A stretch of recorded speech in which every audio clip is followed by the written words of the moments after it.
say Crawford. If you go down the list and ask me about tactical advantages, most of them are Crawford.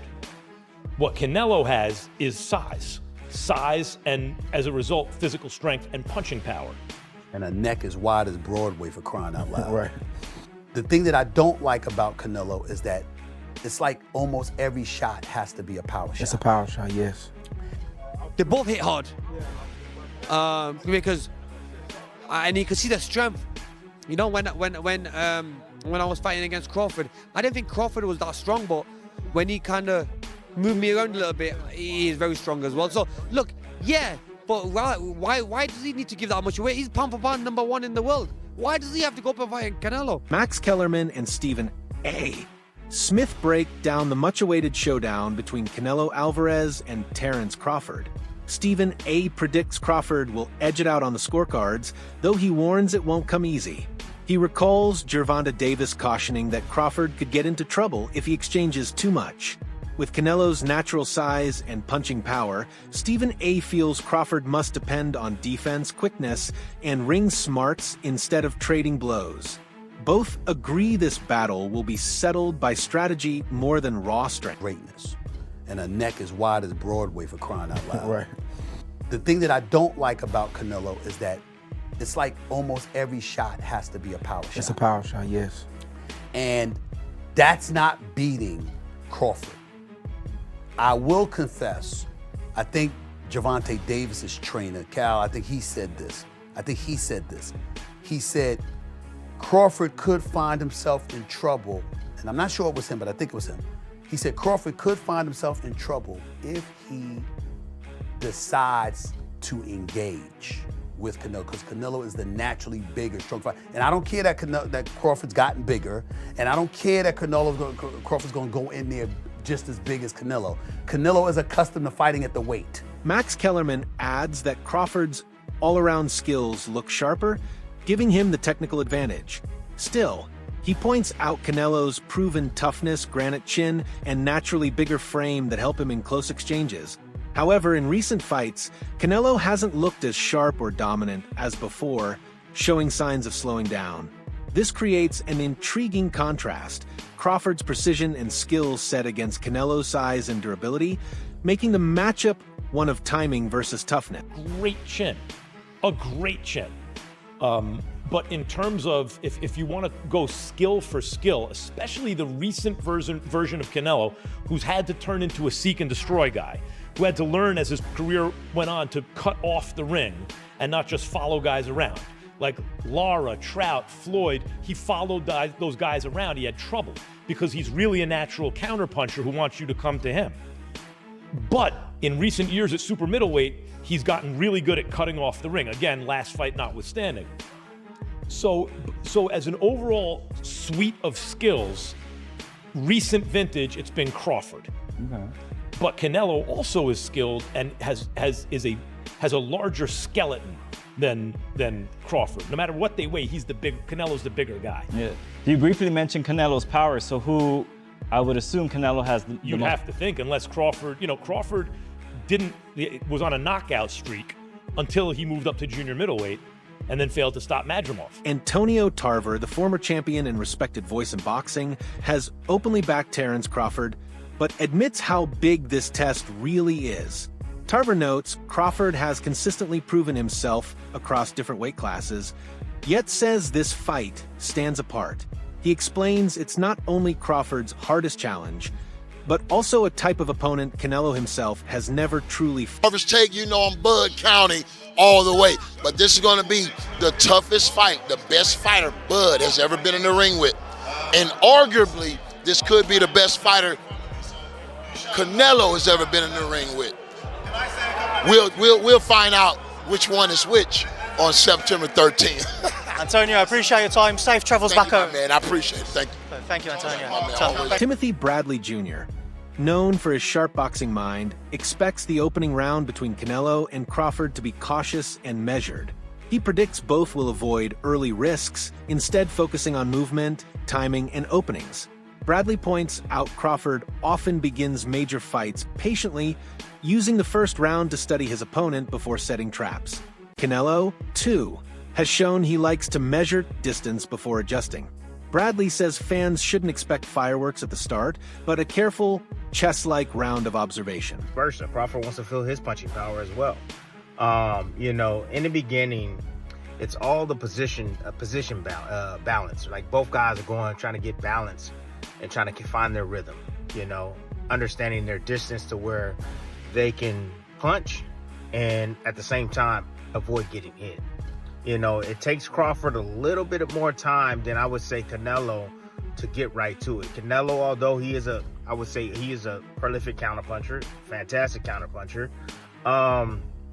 You know, he tends to find his spots a lot quicker. You know, and the indication of that is when, if you look at any of the boxers that Canelo has faced, Trout, even Danny Jacobs, even when he fought against Charlo, you just check out the first round. You know, he usually takes off, just feels the power, you know, cruises, you know, see what these guys know, couple of feints, level changes, you know, just gathering information, right?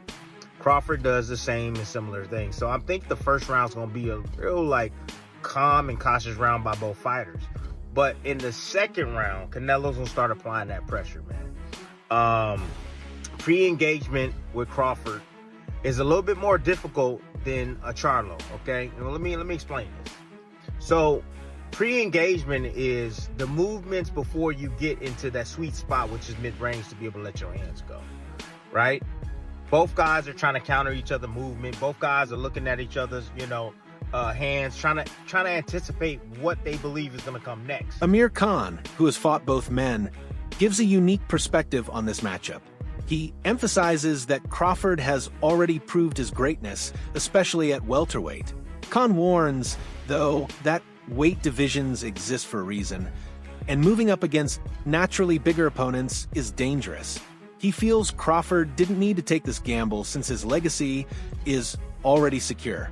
Still, Khan respects Crawford's ambition, calling it a bold step to silence critics and achieve what few have done, defy weight limits.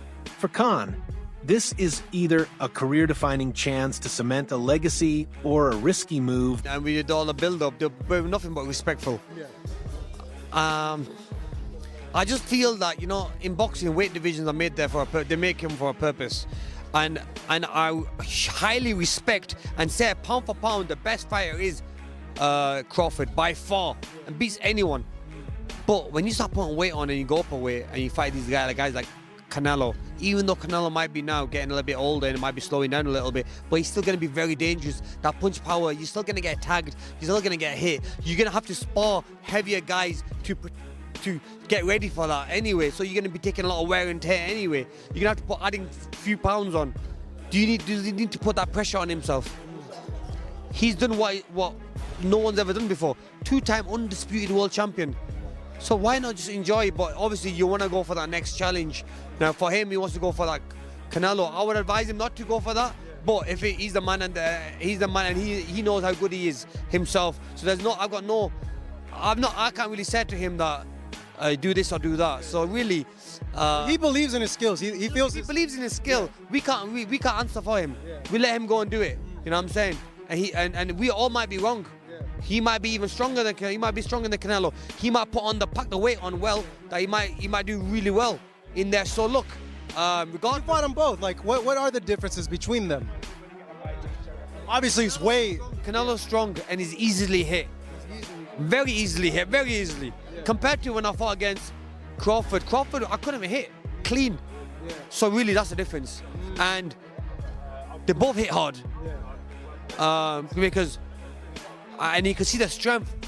You know, when I was fighting against Crawford, I didn't think Crawford was that strong, but when he kind of moved me around a little bit, he is very strong as well. So look, yeah, but why does he need to give that much weight? He's pound for pound #1 in the world. Why does he have to go up and fight Canelo? Promoter Tom Loeffler looks at the fight from a business and event angle. He points out that both Canelo Alvarez and Terence Crawford are global stars with massive fan bases across different countries. Loeffler believes very few modern fights can match this one in scale. He calls it more than just a clash of fighters, it's a clash of empires. Canelo represents boxing's established face, while Crawford rises as the pound-for-pound king. For Loeffler, the hype is justified because it's rare to see two stars of this level meet, especially with weight and legacy at stake. High-profile show, it's huge. It doesn't get any bigger than that, and you know, you got to give credit to both guys. They're both very confident. They both have very passionate fan bases. You know, Callum, you know, having fought in Dublin, packed the arena out there, the 3 Arena, having fought at Madison Square Garden 3 times, fought in Boston, and then Fernando Jr., you know, from one of the biggest boxing named families, you know, in the history of boxing. He's going to bring out a huge fan base. So it's a really exciting addition to, you know, such a big show that like I said, doesn't get any bigger than that for sure. I agree. You know, I think that you, along with me, have seen some of these criticisms of the undercard. But really, when you look at it, I mean, we both know Callum Walsh so well. The personality and the authenticity that he brings to this sport is just so sincere. He's so real. You know, being from Ireland, coming overseas to train and dedicate his life to this craft, and his personality is so magnetic that it obviously brought someone like Dana White to be a huge supporter of him. Trainer Dave Coldwell highlights Crawford's unique style, especially his ability to switch stances and use footwork to control range. Coldwell believes Crawford's movement is one of his most underrated weapons, allowing him to create angles, frustrate opponents, and set the pace. Against a strong pressure fighter like Canelo, he says these tools could make the difference. If Crawford can stay mobile and avoid being trapped, Coldwell feels he has all the tools to outmaneuver Canelo and win rounds. From when the fight got made, I've always fancied Crawford. I just think he's different. I think there's something about him. I think if you add what Crawford's good at, his brain, he can switch, he's very good as a southpaw. His judgment at distance is fantastic, his punch picking is fantastic, he's got good legs. When you add what, and he can pop. I mean, listen, I'm not saying he's got the power to hurt Canelo, but he might have the power to surprise Canelo a little bit and just sting him and just. But when you look at what Crawford does well, and then I look at this version of Canelo, as Canelo's got on, his punch rate's gone down. His feet have never been the fastest, but he's always had good placement of feet. His feet aren't the fastest, and he loads up. And he don't really like boxing at a pace. So I kind of look at that and I think Crawford can manage his way through the fight to win it on points. I think he can manage moments, tough moments. When Canelo detonates a big shot on him, he's going to know about it because Crawford's been hurt before. When Crawford gets hit, he does get hit. That's why he's exciting. But he does get hit. So that means that Canelo could land on him.